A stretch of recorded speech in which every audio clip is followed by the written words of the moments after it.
Hello and welcome to LaRosa Reads. I'm Denise LaRosa, and today I'm going to share with you my favorite reads of Quarter 3, 2023. Let's talk books.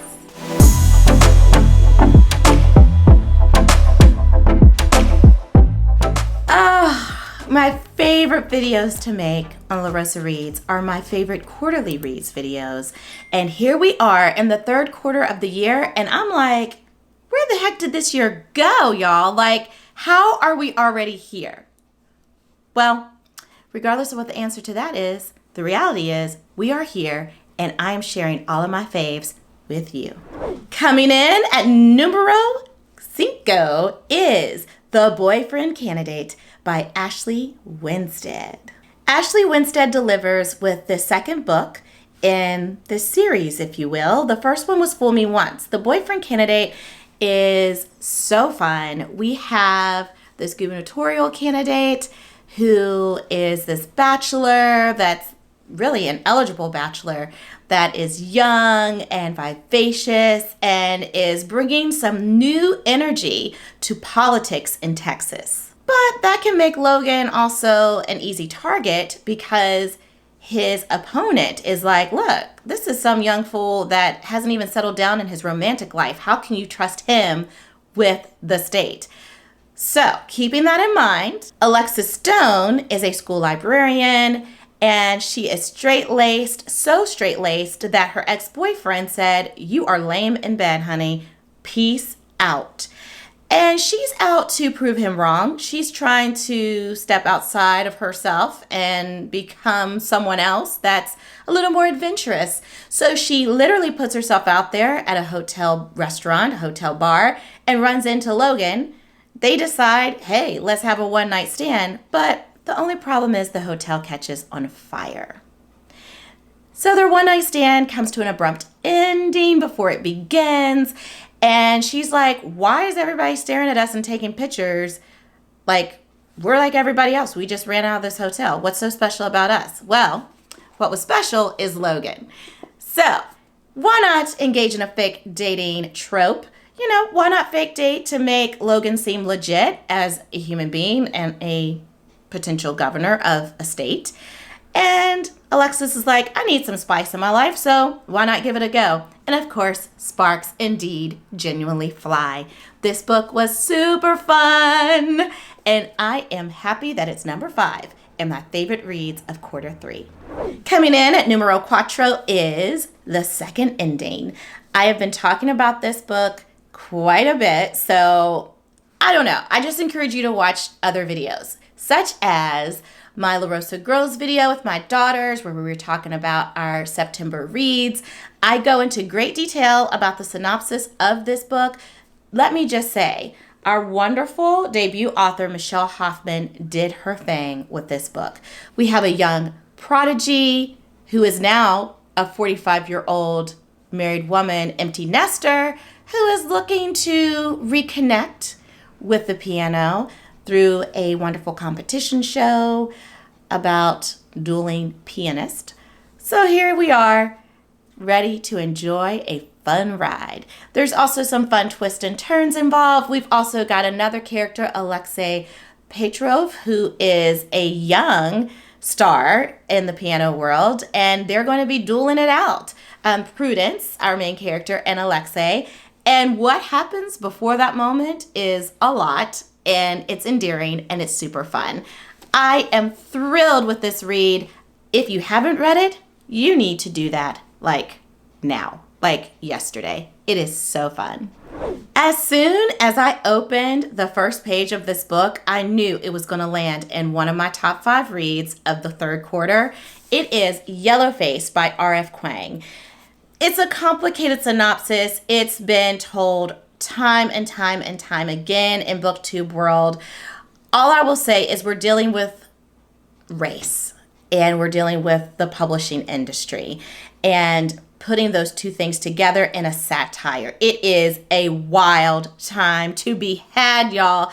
We have 2 authors who went to school together. One a Chinese American author, becomes super famous and successful. The other one, a white author, is fledgling at best. Well, that Asian American author just kind of oofs, as my girls would say. She dies in a very, not even tragic, bizarre situation.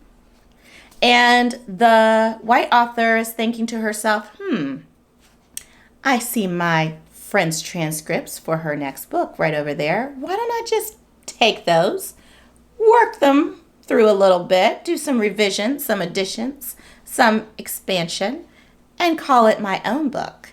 And she takes off with this book. Her career takes off. And what unfolds after that is just hot mess express.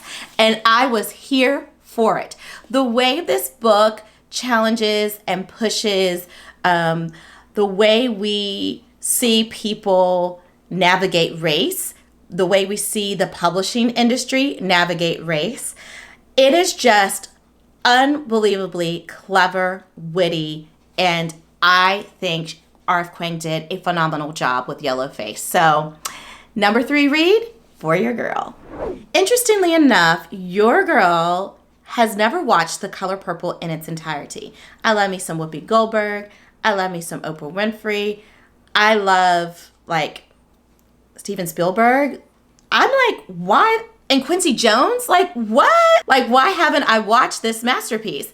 Who knows? What I do know is with the film adaptation, the musical film adaptation coming out, I knew I had to read this classic. Also, it fulfills my goal of reading 12 classics by 12 Black authors this year.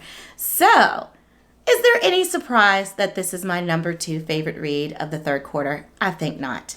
You guys, I feel like these classics by Black authors are just taking over my quarterly favorites videos. And they are classics for a reason. This book by Alice Walker blew me away. I was really shocked at first at how not interesting I found the book to be and how the language was kind of hard to pick up on. I'm really good with certain vernacular, like this Black South, the Black Southern way of speaking. But something about Seeley's language was just really hard to follow at first. And within about 30 to 40% of the way, I was lost. I was immersed. I was Seeley when I was reading, from her perspective. And Nettie, like her sister. This is about 2 sisters brought together by unimaginable trauma and just unconditional love.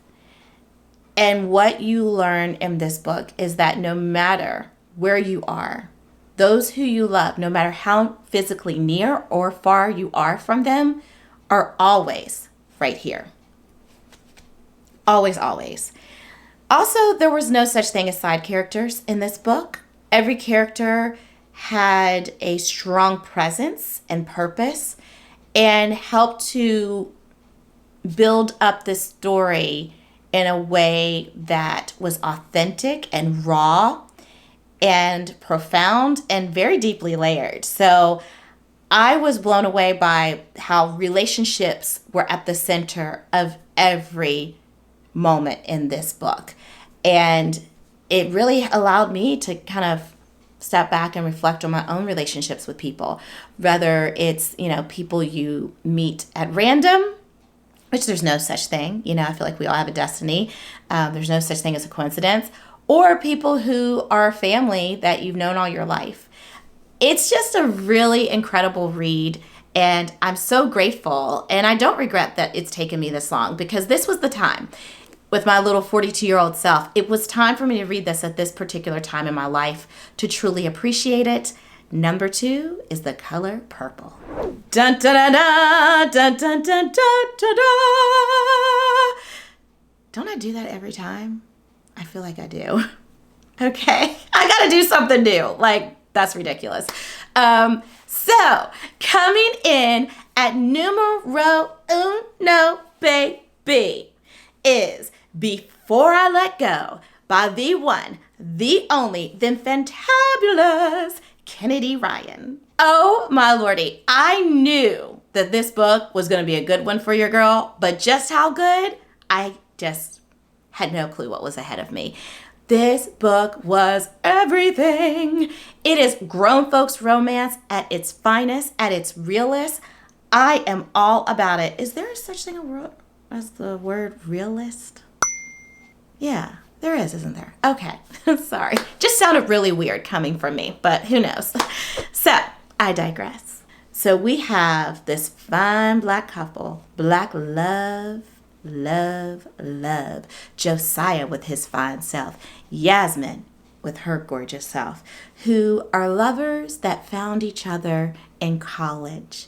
And the love just kept on loving until a business and 2 kids later, a tragic event happens that puts their love to the test. And unfortunately, they did not pass. They ended up divorcing. But they co-own a business. They have 2 children together. So it's not like they're going to be away from each other anytime soon. They've got to make this thing work, or those things. Parenting and this business that is thriving. It's a restaurant called Grits. And, they have to keep on doing life together, despite the fact that their romance has now fallen by the wayside. Or has it? See what I did there? So there's this push and pull. It's like, we are not together, but oh, he's looking good in that tight shirt. Oh, we're not together, but look at her booty all glistening. Well, wait a minute. Whatever. Okay, hold up. So my husband just asked where was I going with this, and here's my answer. I have no clue. Oh, Lord. Okay. So let me sit with this for a second and think, where am I going with this? The point is, they thought their romantic relationship was done, right? They're divorced, but they're still very much attracted to each other. And so, they're trying to move on with other lovers, but, they're always around each other. They keep looking, they're like fine like wine. They keep just getting better and better with time. Oh, see what I did there? Let me stop because I'm digging myself a hole. The point is, you'll see what they go through, or you'll read it. And I'm not going to really give you any spoilers. I'm sure you can imagine how things turn out for them. But it was a very real romance. We had the mental health, mental illness, anxiety representation. We had so much representation about real matters that grown folks, that adults go through in adulting. And I appreciated that. And I was so grateful to Kennedy Ryan for, being very real, but also fun and sexy and adventurous and, entertaining enough to keep us invested in the story.